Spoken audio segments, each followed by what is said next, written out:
Welcome back to Meehan's Asked and Answered.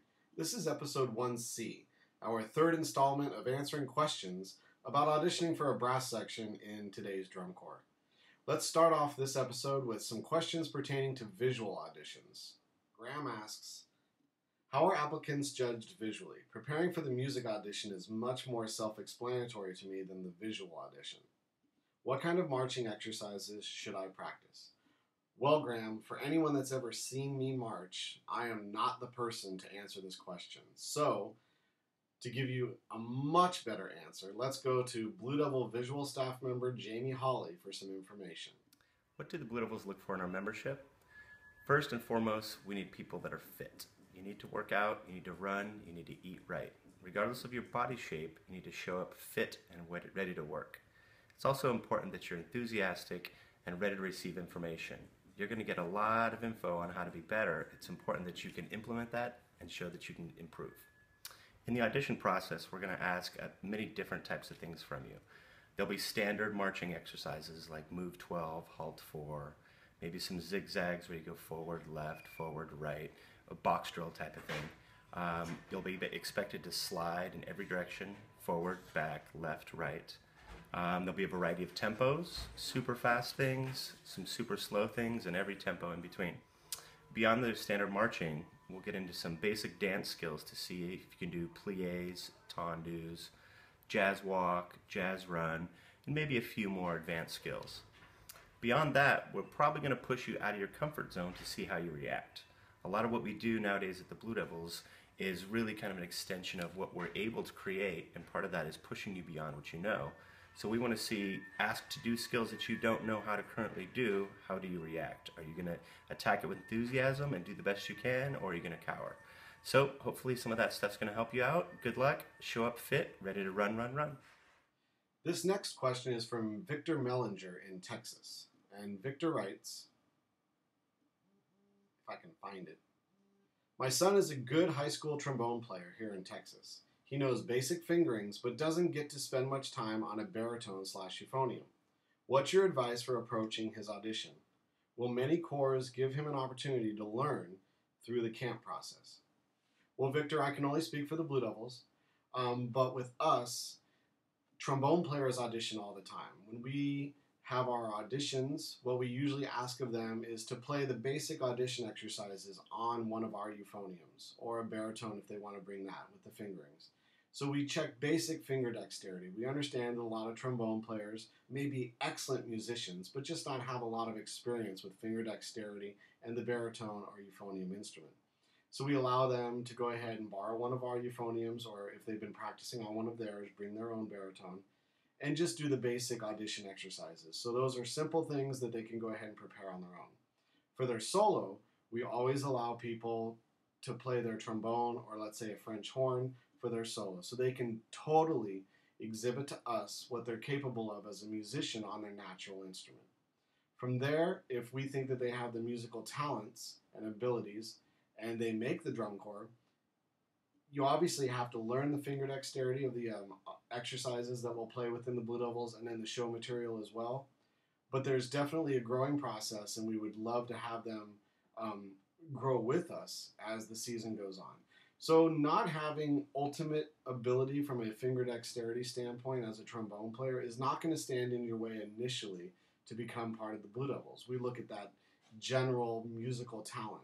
So if you're a trombone player and you're an excellent musician, but you just don't have those finger abilities right away, but we think that's something you can grasp, you can definitely make the drum corps work. That's not going to stand in your way too much. I hope that information helped, Victor.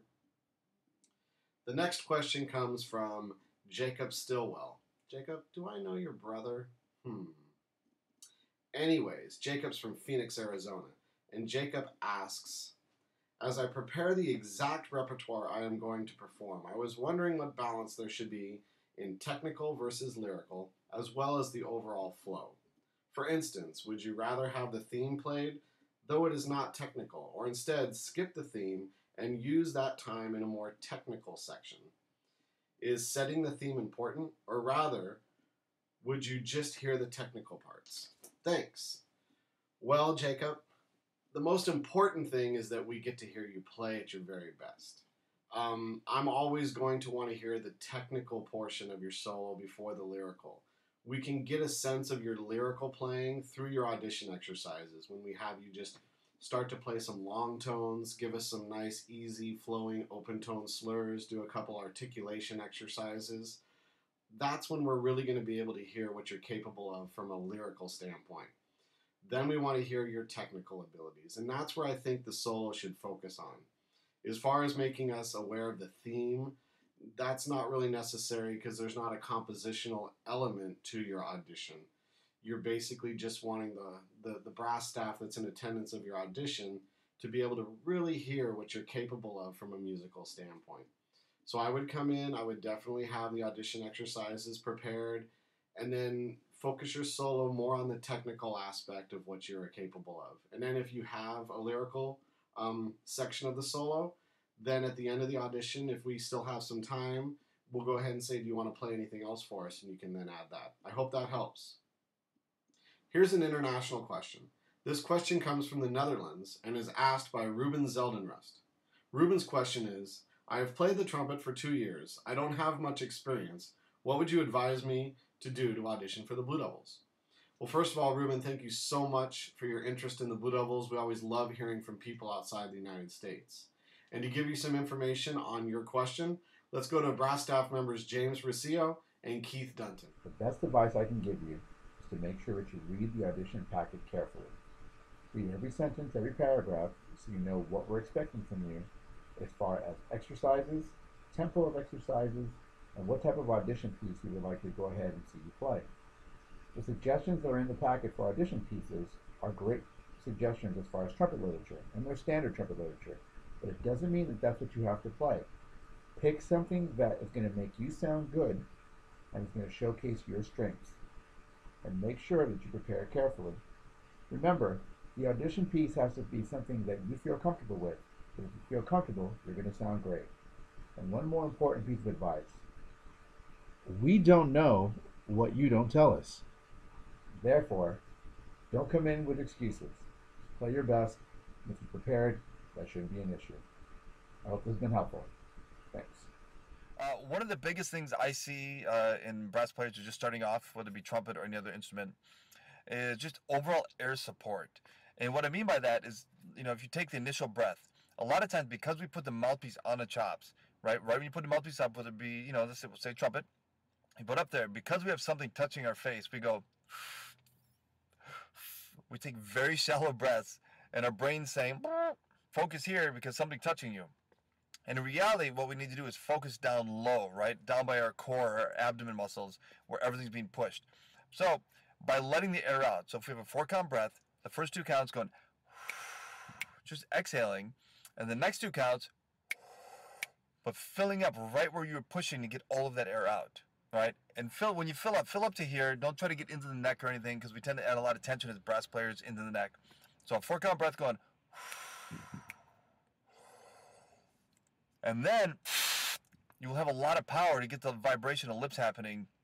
So on a trumpet, if you have that power down there, you can start to manipulate and figure out how to get the airstream moving, how to get into slurs, how to get into playing your notes, because you actually have something in the tank to really push and become a better player. Focus on the breath. At the beginning of all your notes, are you actually taking enough air to make that note happen? And then at that point, play concert F, so your G on a trumpet, or B flat, your C, and just really stay centered on the note as much as possible and hold it out for 12 counts, 14 counts, 16 counts. And can you have a good beginning, a good ending? And from there, that's a great starting point to really play all the passages and get into a bunch of technical stuff. There's lots of information out there on what you can play. But I think the number one thing is, are you actually taking enough air and supporting whatever you're about to play? So I wish you the best of luck, and keep working hard. Here's an international post. I've tried, and I'm sorry, but I just can't pronounce the name. It is always my dream to play for the Blue Devils, but I don't know if my dreams can come true because I am from South Africa. I play in the Field Band Foundation. The Blue Devils for many years have had members from around the world, so definitely having the dream to be in the Blue Devils is something that's very achievable. For the brass line, you don't have to come to the United States to audition. You can first audition through media. So you simply need to make videos of yourself musically and visually and send those to us as your first audition.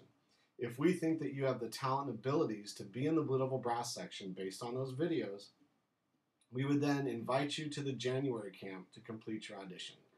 So for that first audition, you would just need to go ahead and register for the media audition, complete videos musically that have the audition exercises and your solo, and then visually performing the visual audition exercises that are in the audition packet created by the visual staff, and send those to us. We would review them, and if we think that you can make the drum corps, based on that, we would invite you to the January camp to complete your audition. So definitely don't let where you are in the world stand in your way of having that dream to be in the Blue Devils or any of the top drum corps in the world. Go for it. We try to make it accessible and easy, and if you don't make the drum corps, you at least gave your dreams that shot. Some of you may know, and some of you may not know, that the Blue Devils and System Blue have a great relationship with the Field Band Foundation in South Africa. We recently sent a team, including our executive director Dave Gibbs and his family, over to South Africa to be involved in their championships. For more information about this, please visit the Blue Devils on Facebook. Thank you.